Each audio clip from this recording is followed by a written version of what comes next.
Sir वो तो पहले ही से अटेंशन है। तुम्हारे गांव जाने के लिए कौन सी बस में चढ़कर जाना पड़ता है? हमारे गांव जाने के लिए बस में चढ़कर नहीं जाते, बस के नीचे गिरकर जाते। 2 पैसे के ढोलक पीटू, तूने मेरे मालिक को इतना गिरा हुआ समझ रखा है, इतना कमीना समझा है, इतना जलील समझा है, खुजली वाला मरा हुआ कुत्ता समझ रखा है। दोस्तों, इस दुनिया में किसी को हंसाना बड़ा ही मुश्किल भरा काम होता है और फिल्म इंडस्ट्री में ऐसे कुछ ही कलाकार हैं जो अपना ये काम बखूबी निभाते हैं। आज हम जिस कलाकार की बात करेंगे, इन्होंने फिल्म इंडस्ट्री में तकरीबन 400 से अधिक फिल्मों में काम किया था और अपने जीवन के 60 साल इन्होंने बॉलीवुड को दिए था।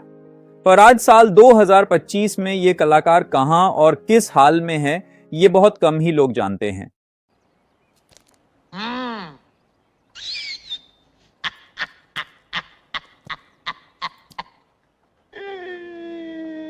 जी हां दोस्तों, हम बात कर रहे हैं अंग्रेजों के जमाने के जेलर यानी कि असरानी साहब की।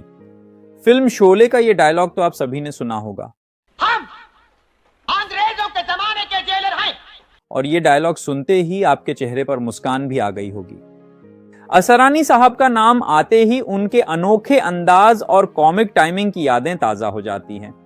उन्होंने अपने लंबे करियर में दर्शकों को हंसाने का जो सिलसिला शुरू किया, वो आज भी कायम है। ये तो सीधा आपके मुंह पे कीचड़ उछालकर आपका मुंह काला कर रहा है। किसने देखा हमारी दुकान में मिलावट होते हुए? मैंने देखा है। लेकिन क्या आप जानते हैं कि इस मुकाम तक पहुंचने के लिए असरानी साहब ने कितनी मेहनत और संघर्ष किया?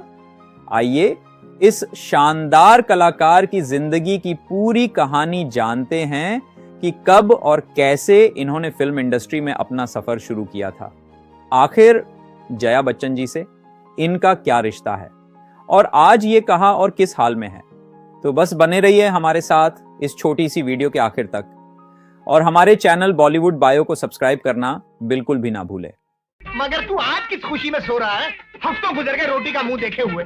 इतना बुरा हाल है कि फकीरों ने भी अपनी बिरादरी में लेने से इनकार कर। गोवर्धन असरानी, जिन्हें हम सभी सिर्फ असरानी के नाम से जानते हैं, उनका जन्म 1 जनवरी 1940 को जयपुर राजस्थान में हुआ था। उनका परिवार सिंधी मूल का था जो विभाजन के बाद पाकिस्तान से भारत आकर बस गया था। असरानी जी का बचपन आर्थिक तंगी के बीच गुजरा था, लेकिन उनके अंदर कुछ अलग करने का जुनून हमेशा से था। अरे नहीं, मैं तो मजाक कर रहा था। देखो, अरे बैठो मालिक, बैठो। नाराज हो गए क्या? बचपन से ही उन्हें फिल्मों और एक्टिंग का शौक था। पढ़ाई के दौरान वे स्कूल के नाटकों में भाग लेते थे और लोगों को हंसाने की उनकी खासियत धीरे धीरे उभरने लगी थी।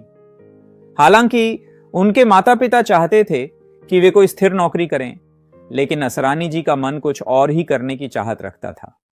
मुर्गा वो क्या होता है? अरे एक बार बचपन में पिताजी लेकर आए थे, भूल गया क्या? मेरे पिताजी याद नहीं तो मुर्गा कहां से याद रहेगा? अपने सपनों को पूरा करने के लिए असरानी साहब ने पुणे के प्रतिष्ठित film and television institute of India FTII में दाखिला लिया। ये वही संस्थान है जहां से नसीरुद्दीन शाह, शबाना आजमी और ओम पुरी जैसे दिग्गज अभिनेता निकले हैं। यहां पर असरानी ने अभिनय की बारीकियां सीखी और खुद को एक अच्छे कलाकार के रूप में तराशा। कल आप कहाँ रहेंगे? क्यों? उस तरफ तू नहीं जाएगा ना? नहीं, मैं आऊंगा ना वहाँ। हाँ, तो क्या खास बात है? खास बात है?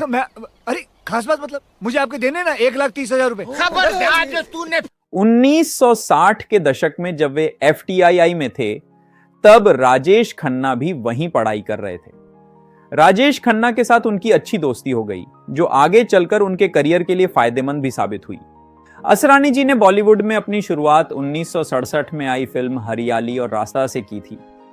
हालांकि ये फिल्म उनके करियर के लिए कोई खास सफलता नहीं ला सकी। शुरुआती दौर में उन्होंने कई छोटे मोटे रोल किए, लेकिन उन्हें पहचान नहीं मिली। उस दौर में हिंदी सिनेमा में बड़े कलाकारों का दबदबा था और नए कलाकारों के लिए अपनी जगह बनाना बेहद मुश्किल था। लेकिन असरानी ने हार नहीं मानी। उन्होंने कॉमिक रोल्स में अपनी पहचान बनाने की कोशिश जारी रखी। अबे सो गए कह रहे? अरे जब अपना धंधा ही सो गया तो मैं जाके क्या करूं? लुका पट्टा, एक तो टांग पे टांग डाला, ऊपर से हिला भी रहा है। ये मेरी टांग है, मैं इसको हिलाऊं या नचाऊं तुमसे मतलब? और नहीं हिलाऊंगा तो लोग मुझे मरा हुआ समझ के शमशान घाट में पटक आएंगे। आपको नहीं मालूम ये गांव वाले किस बुरी तरह से हमारे मरने का इंतजार कर रहे हैं। राजेश खन्ना साहब उस समय बॉलीवुड के सुपरस्टार बन चुके थे। उन्होंने असरानी जी की प्रतिभा को पहचाना और उन्हें अपनी फिल्मों में मौका दिलाने में मदद की। 1971 में आई फिल्म आनंद में असरानी को एक छोटा लेकिन यादगार रोल मिला। इस फिल्म ने उन्हें पहचान दिलाई और इसके बाद उन्हें लगातार फिल्मों में काम मिलने लगा। मेरा लाखों का नुकसान कर दिया। लाखों का? ये मुर्गा क्या अकबर बादशाह के खानदान से था क्या? अनारकली का रिश्तेदार था। खामोश, ये मुर्गा फिल्मों में अमिताभ बच्चन के साथ काम करता था, कंटिन्यूटी में भी था। फिल्मों में अमिताभ बच्चन के साथ? 1970 और 1980 का दशक असरानी के करियर का सुनहरा दौर था। उन्होंने उस समय की लगभग हर बड़ी फिल्म में काम किया था। वे केवल कॉमिक रोल ही नहीं बल्कि कई बार हमें सहायक अभिनेता के रूप में भी नजर आए थे। 1975 में आई फिल्म शोले में असरानी जी के किरदार जेलर ने उन्हें एक अलग ही पहचान दिलाई। इस फिल्म में उनका डायलॉग इतना मशहूर हुआ कि आज भी लोग इसे याद करते हैं। यह किरदार इतना लोकप्रिय हुआ कि असरानी का नाम कॉमेडी की दुनिया में अमर हो गया। तुम लोग कभी नहीं सुधर सकते हो। अरे जब हम नहीं सुधर सके तो तुम क्या सुधरोगे? हैं?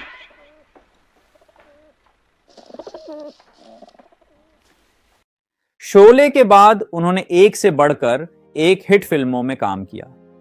उनकी अदाकारी और कॉमिक टाइमिंग इतनी शानदार थी कि वे हर फिल्म में अपनी छाप छोड़ जाते थे। असरानी जी ने सिर्फ हास्य भूमिकाओं तक खुद को सीमित नहीं रखा, बल्कि उन्होंने कई फिल्मों में नकारात्मक और गंभीर किरदार भी निभाए। मालामाल, टहलका और बेताज बादशाह जैसी फिल्मों में उन्होंने अलग अलग किरदार निभाकर अपनी बहुमुखी प्रतिभा का प्रदर्शन किया। हम जानते हैं आजकल हमारी बातों को पसंद नहीं किया जाता, इसीलिए हमारी हर जगह से कुछ दिनों में बदली हो जाती है। देखिए, हमारी इतनी बदलियों के बाद भी हम नहीं बदले। हाँ। चलिए अब आपको बताते हैं कि अभिनेत्री जया बच्चन जी से इनका क्या रिश्ता है। दरअसल जब ये पुणे के प्रतिष्ठित film and television institute of India FTII में एक्टिंग सीख रहे थे, तब इनकी मुलाकात जया बच्चन जी से हुई थी और तब से ही जया बच्चन जी इन्हें अपना भाई मानती हैं और हर साल इन्हें राखी भी बांधती है। ये बात अलग है कि जया बच्चन जी के स्वभाव में काफी बदलाव भी हुआ है और अब वो पहले जैसी नहीं है, जिसके बारे में हमने आप सभी को अपने इस वीडियो में बताया है। हो सके तो आप इस वीडियो को भी जाकर जरूर देखिए। हमारी जेल में सुरंग? यहाँ कैदी जेल में सुरंग बना रहे हैं। हम अंग्रेज के जमाने के जेलर हैं। हमारी जेल में सुरंग?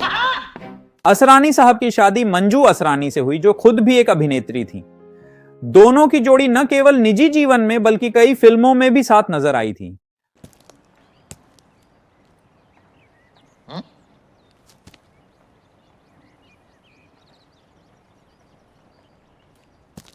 आज असरानी उम्र के उस पड़ाव पर हैं जहां कई कलाकार अभिनय से संन्यास ले लेते हैं, लेकिन उनका जोश अभी भी बरकरार है। वे आज भी फिल्मों और टेलीविजन शोज में नजर आते रहते हैं। असरानी जी ने अपने करियर में जो योगदान दिया है वो आने वाली पीढ़ियों के लिए एक मिसाल है। 200 रुपए निकालिए। काहे के 200 रुपए? अरे वो 200 रुपए जो तय हुए थे, निकालो निकालो। अरे तुम दोनों का दिमाग खराब हो गया क्या? इंजेक्शन देने से पहले 2 रुपया तय हुआ था, मतलब 200 पैसा। बीच में से इसका रिश्ता। उनकी कॉमिक टाइमिंग, अनोखी संवाद अदायगी और चेहरे के हाव भाव आज भी लोगों को गुदगुदाते हैं। बॉलीवुड में बहुत से हास्य कलाकार आए और गए, लेकिन असरानी जैसा दूसरा कोई नहीं हुआ। उनका अंदाज, उनकी कॉमेडी और उनका जादू सदा अमर रहेगा। लगता है बचपन में माँ ने दूध की जगह नींद की दवा पिला दी। पैकेट मारते वक्त भी जेब में हाथ डाल के सो जाता। मेरे को तो फांसी के तख्ते पे भी नींद आएगी। तुझा? अरे जाओ, लानत है तुम पे। आपको इनकी कौन सी फिल्म का किरदार सबसे ज्यादा पसंद है, हमें नीचे कमेंट बॉक्स में लिखकर जरूर बताएं। अगर आपको ये वीडियो पसंद आया हो तो इसे लाइक करें, शेयर करें। बॉलीवुड के किसी और कलाकार के बारे में अगर आप जानना चाहते हैं तो उनका नाम आप हमें नीचे कमेंट बॉक्स में लिखकर जरूर बताएं। हम पूरी कोशिश करेंगे कि अगली वीडियो उन्हीं पर बनाएं। आप देख रहे थे आपका अपना YouTube चैनल बॉलीवुड बायो। हम आपसे मिलेंगे अपनी अगली वीडियो में। तब तक आप अपना और अपने परिवार का ख्याल रखें। इतने साल हो गए मेरे सेठ की शादी को, एक बार भी उसकी बीवी ने उसके पांव इस तरह नहीं दबाए। नालायक को प्यार करना ही नहीं आता ना, सिर्फ मिलावट करना जानता है।